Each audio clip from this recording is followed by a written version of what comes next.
Hello, good evening everybody. आज हम लोग एक बहुत ही इम्पॉर्टेंट टॉपिक लिए हैं। क्या है? Torque on current loop in a uniform magnetic field. इसी से कनेक्टेड एक छोटा टॉपिक है मैग्नेटिक डाइपोल। तो पहले ये हम लोग समझें। तो देखिए, पेज पर बोर्ड को हम मान लीजिए पेज कह रहे हैं, क्योंकि काम तो पेज पर ही होता है, बोर्ड पर तो पढ़ाई होता है।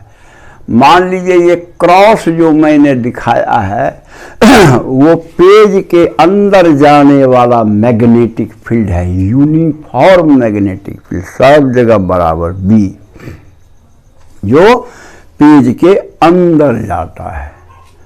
और उसमें हम लोग एक current loop, rectangular current loop रख दिए हैं, जिसमें ये और ये साइड ए है, ये और ये साइड बी है, और करंट आई बहता है। हम लोग जनरल केस में चाहते हैं कि इसका एनालिसिस करें, तो इसीलिए क्या करते हैं हम लोग, देखिए ठीक से समझिए। हम तो पहले सीधा फोटो ऐसा बनाए, इस पर 90 डिग्री इनटू दी पेज के अंदर जा रहा है मैग्नेटिक फील्ड। यही मान लीजिए जो इसका किनारा है, लूप है, ऐसा मानिए रेक्टेंगुलर लूप। और मैग्नेटिक फील्ड लूप के प्लेन पर परपेंडिकुलर है। अच्छा, अब देखिए हम क्या करते हैं, जनरल केस करने के लिए थोड़ा झुका देते हैं ऐसे। तो झुका देंगे तो क्या होगा, मैग्नेटिक, हम तो इसको झुकाए हैं ना लूप को, मैग्नेटिक फील्ड तो ऐसे होगा ही, लेकिन ऐसे जो झुका दिए तो ये लूप के प्लेन का परपेंडिकुलर जो है ऐसे हो जाएगा, क्योंकि वो तो लूप पर 90 डिग्री होगा। यानी लूप के प्लेन पर जो परपेंडिकुलर एरिया वेक्टर है वो मैग्नेटिक फील्ड वेक्टर से थीटा एंगल बनाएगा। अच्छा, ये किस पोजीशन में देखने से ऐसा फोटो आता है? तो देखिए इधर से हम देखेंगे, राइट साइड से। अब देखिए हे ऐसे पहले सीधा नहीं, चढ़ा मैंने कर दिया कि इस पर लूप पर परपेंडिकुलर जो है मैग्नेटिक फील्ड वेक्टर से थीटा एंगल बनाता है। यानी एरिया वेक्टर जो लूप का है वो मैग्नेटिक फील्ड, यूनिफॉर्म वेक्टर जो है मैग्नेटिक फील्ड, उससे थीटा एंगल बनाता है। वही फोटो दिखाया गया है। तो देखा जाए अब सबसे पहले कि फोर्स किस पर कैसे लगेगा। तो बोर्ड के अंदर में समझिए साइड ए चला गया, ऊपर वाला भी और नीचे वाला भी, और इधर वाला बी जो है वही दिखाई दे रहा है, ये बी यहाँ से यहाँ, उस साइड का जो बी है उसी से ढक जाएगा। यानी एक लाइन खाली नजर आएगा अगर मैं ऐसे देखूंगा लूप को। तो ठीक से देखिए, ऐसे नहीं, जैसे थीटा एंगल बनाते हुए अगर देखेंगे, सीधा एक देख रहे हैं कि बी एक लाइन है, दैट्स ऑल। ए इधर और बी इसी टाइप का उधर, वैसा ही है फोटो। और आप देख रहे हैं एरिया वेक्टर लूप का ए जो है वह बी से थीटा एंगल बनाता है। तो अब फोर्स जरा चारों साइड पर हम लोग माने निकालते हैं। तो देखिए ऊपर वाला माने ए पर क्या है, ए तो एक यहाँ है और दूसरा ए नीचे में है। पहले ऊपर वाला पर देखिए करंट आ रहा है हमारी ओर, यहां देख रहे हैं ना, करंट आ रहा है। या आप चाहें तो इसको और बढ़िया से इंडिकेट कर दीजिए, वो है करंट आ रहा है, इसमें कर दीजिए करंट जा रहा है। तो देखिए ठीक से कैसे फोर्स निकलता है। तो करंट जा रहा है पेज के अंदर में और मैग्नेटिक फील्ड सॉरी ऊपर वाला में करंट जो है पेज से बाहर निकल रहा है, इसलिए ऐसा दिए हैं। अब मैग्नेटिक फील्ड तो वो ऐसे हॉरिजॉन्टल होगा, उसमें तो हम चेंज नहीं किए, हम तो लूपे का खाली प्लेन चेंज किए हैं ना। इधर से देखने के बाद मैग्नेटिक फील्ड ऐसे ही रहेगा हॉरिजॉन्टल। तो ये है, तो कहने का मतलब अब हम जो है लगाते हैं। मान लीजिए इस फील्ड बी को आप यहाँ रख दीजिए, बी उधर से आ रहा है करंट, यानी एल वेक्टर आ रहा है, तो एल क्रॉस बी डायरेक्शन में फोर्स लगता है। तो निकल रहा है करंट और ए लेंथ है, यानी एल है मान लीजिए ए लेंथ, और मैग्नेटिक फील्ड वेक्टर देखिए इसी पैरेलल डालिए इसे। अब जो है आप एल क्रॉस बी करिएगा तो स्क्रू ऊपर जाएगा, इसलिए force F is equal to I A B, क्योंकि फोर्स होता है आई एल क्रॉस बी। तो क्रॉस का मतलब साइन थीटा होगा, और साइन तो यहाँ 90 डिग्री है ना, यहाँ करंट बाहर निकल रहा है, वेक्टर भी ये है, तो 90 डिग्री है एंगल, इसीलिए साइन 91 होता है, इसलिए उसको छोड़ दिए। F बराबर आई ए क्रॉस बी। इस तरह यहाँ पर क्या है, करंट का डायरेक्शन उल्टा, यानी पेज के अंदर जा रहा है, पेज के अंदर देखिए, और वेक्टर भी ऐसे है।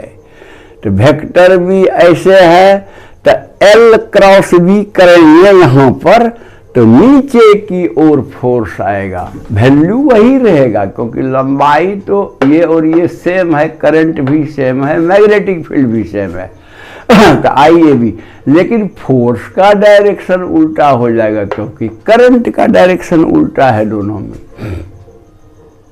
अच्छा, तो आप देख रहे हैं दो इक्वल एंड अपोजिट फोर्स, जिसका लाइन ऑफ एक्शन सेम नहीं है, अलग अलग है। दो इक्वल एंड अपोजिट फोर्स जिसका लाइन ऑफ एक्शन सेम न हो, वही कॉपल बनाता है, कॉपल। और उस कॉपल का क्या होगा, एक आर्म लेंथ होगा। आर्म लेंथ क्या होता है, तो वो फोर्स और ये फोर्स के पैरेलल है, दोनों अपोजिट है, पैरेलल है। तो कहने का मतलब बी साइन थीटा कहाँ से आया, तो अगर ये थीटा है एंगल, तो ज्योमेट्री से आप प्रूफ कर सकते हैं कि ये एंगल थीटा है, और ये अगर बी है हाइपोटेन्यूज, तो बी साइन थीटा ये वाला होगा।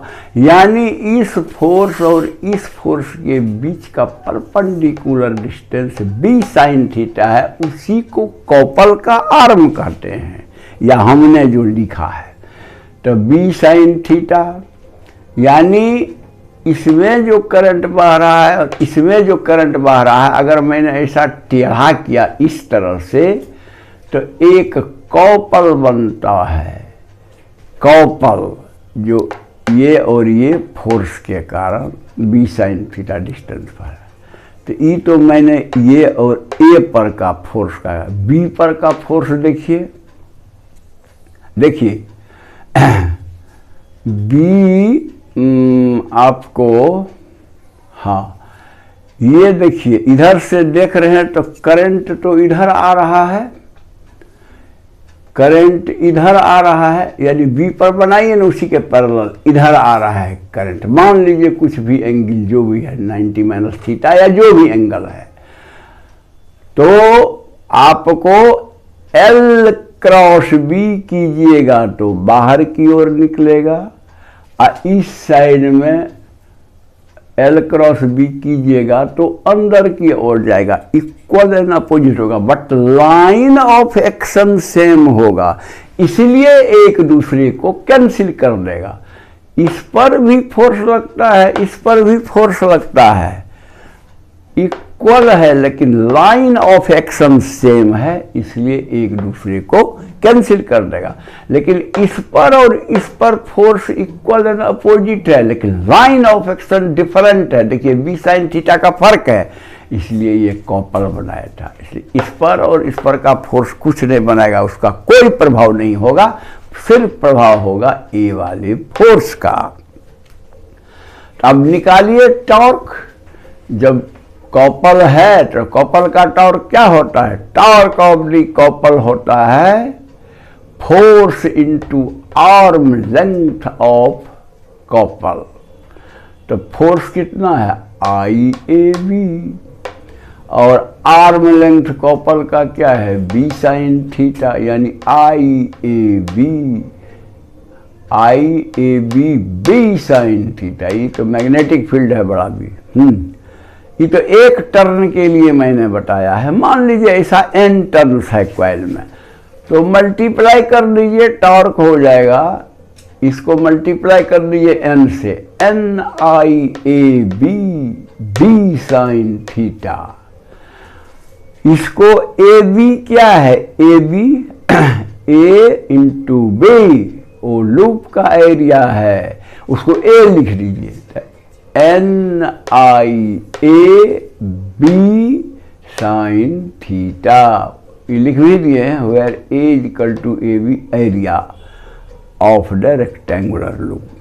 अच्छा, इतना तक तो आपने कर दिया, NIAB sin थीटा। अब अगर हम एक क्वांटिटी वेक्टर m को ऐसा डिफाइन करें कि वो NI वेक्टर a के बराबर हो, मान लिया जाए वो m वेक्टर है, तो उस m को क्या कहेंगे? Magnetic moment of the current. हम डिफाइन करते हैं m को NIA और उसको बोलते हैं magnetic moment of the current loops. Loops इसलिए लिखे कि अब एक नहीं, मान लीजिए n लूप्स है, इसलिए।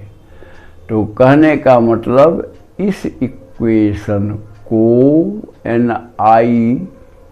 NIA को अगर हम लिख दें m छोटा m, यानी magnetic moment of the current loop, तो हो जाएगा formula tau is equal to MB sin theta. जहां m भी वेक्टर, कैसे? देखिए m में एरिया है ना, प्लेन एरिया, तो इसीलिए वो तो वेक्टर होगा। जैसे ये एरिया प्लेन है और ये मतलब परपेंडिकुलर है, इसका डायरेक्शन किधर होता है? इसका डायरेक्शन वेक्टर ए के डायरेक्शन में, यानी वेक्टर, क्योंकि दोनों ऐसा रिलेशन है, तो इसका जो डायरेक्शन होगा स्मॉल m का वेक्टर ए के डायरेक्शन का होगा, वेक्टर ए का डायरेक्शन इधर है, तो m भी वेक्टर इधर ही होगा। तो ठीक है, तो टाउ बराबर MB sin थीटा। ये आपको टाउ का स्केलर वैल्यू मिल गया, टॉर्क का, जो इस पर इस कॉपल के कारण टॉर्क लगेगा। अच्छा, इस इक्वेशन को हम लोग लिख सकते हैं वेक्टर फॉर्म में, लिख सकते हैं ऐसा, tau equal to m cross b। अब यहाँ एक क्वेश्चन उठता है, m क्रॉस b क्यों लिखे, b क्रॉस m क्यों नहीं लिखे? तो हाँ, उक समझिए। ये फोटो देखिए, ई फोर्स इधर जो टॉर्क या कॉपल पैदा करता है, वो तो क्लॉकवाइज घुमाता है कॉइल को। तो हमारा जो मैग्नेटिक फोर्स या फील्ड सब रहेगा, वो भी क्लॉकवाइज ही घूमना चाहिए। तो m वेक्टर a के डायरेक्शन में अभी बोले थे m वेक्टर इधर ही होगा, अब b वेक्टर इधर है, तो m क्रॉस b करेंगे तब ना पेज के अंदर जाएगा और इसी के टाइप का होगा। ये कैसे जा रहा है पेज के अंदर टॉर्क जा रहा है। तो M अगर इधर है, अब B इधर है, तो M क्रॉस B करेंगे तब पेज के अंदर में जाएगा, इससे मैच करेगा। अब B क्रॉस M हम लिख देंगे ना तो बाहर आएगा, तो इससे मैच नहीं करेगा, ये तो अंदर जाता है, तो उससे मैच करना चाहिए वो मैग्नेटिक्स ऑफ क्वांटिटी। तो कहने का मतलब tau equal to M cross B हमको लिखना है। तो ये स्केलर इक्वेशन हुआ टॉर्क का, और ये वेक्टर इक्वेशन हुआ टॉर्क का जब कोई भी करंट लूप डाला जाता है यूनिफॉर्म मैग्नेटिक फील्ड में। अच्छा, अब ये छोटा आइटम देखिए, इसी से कनेक्टेड है। The relation tau is equal to M cross B, मैंने ये जो हम लोग वेक्टर इक्वेशन लिखे हैं टॉर्क का, the relation tau equal to M cross B is analogous to relation tau is equal to vector P cross vector E। Electrostatics में हम लोगों ने पढ़ा था, ये किसका टॉर्क फार्मूला है? जब इलेक्ट्रिक डायपोल को यूनिफॉर्म इलेक्ट्रिक फील्ड E में रखा गया था, तो आप याद कीजिए कि उस समय जो होगा टॉर्क वो होगा vector P cross vector E, जहाँ P था electric dipole moment of the dipole. P is called dipole moment of an electric dipole. जो हम लोग पढ़े थे P, वो था वहाँ पर जो 2AQ हुआ करता था, तो वो था इलेक्ट्रिक डायपोल मोमेंट। तो इसको हम लोग तब M को मैग्नेटिक डायपोल मोमेंट कह सकते हैं। देखिए मिल रहा है, यहाँ इलेक्ट्रिक फील्ड वहाँ मैग्नेटिक फील्ड, यहाँ इलेक्ट्रिक डायपोल मोमेंट वहाँ मैग्नेटिक डायपोल मोमेंट। यानी इससे कंपेयर करिएगा तो देखिएगा कि दोनों एनालॉगस फार्मूला है। ये है इलेक्ट्रिसिटी के लिए है, वो है मैग्नेटिज्म के लिए। इसीलिए this makes it clear that क्या क्लियर कर रहा है ये दोनों रिलेशन, कि a current loop behaves like a magnetic dipole. तो जब ये डायपोल है, डायपोल का मतलब टॉर्क है, तो इसका इलेक्ट्रिक डायपोल का तो मैग्नेटिक डायपोल का टॉर्क होना चाहिए। यानी करंट लूप जो है उसको आप मान सकते हैं मैग्नेटिक डायपोल, यही कहने का मतलब है। करंट लूप है मैग्नेटिक डायपोल, जिसको अगर मैं रख दूं यूनिफॉर्म मैग्नेटिक फील्ड में, तो उस पर टॉर्क लगेगा M क्रॉस B। यही है आपका, ठीक से समझिए। वेक्टर का यूज हुआ है, बहुत सारे बच्चे, मैंने पहले ही कहा है कि वेक्टर से डरते हैं, जिसके कारण कि उनको फंडा क्लियर नहीं हो पाता है, जबकि बात तो कुछ नहीं है। खास करके क्रॉस प्रोडक्ट उसको समझना चाहिए, कैसे घूम रहा है, स्क्रू किधर जा रहा है, वही उस प्रोडक्ट का होगा। तो मैं समझता हूँ कि आप लोग समझ गए होंगे। अगर अच्छा लगा तो आप जो है उसको लाइक कर देंगे, और जो सब्सक्राइब नहीं किए हैं वो सब्सक्राइब करके बेल बजा दीजिएगा, ताकि ये जाता रहेगा हमारा वीडियो और आपकी पढ़ाई चलती रहेगी। और दूसरे को मदद करनी है तो आप व्हाट्सएप या फेसबुक वगैरह सबसे आप उनको भी भेज दीजिए, उनका भी पढ़ाई चलेगा। That's all, thank you.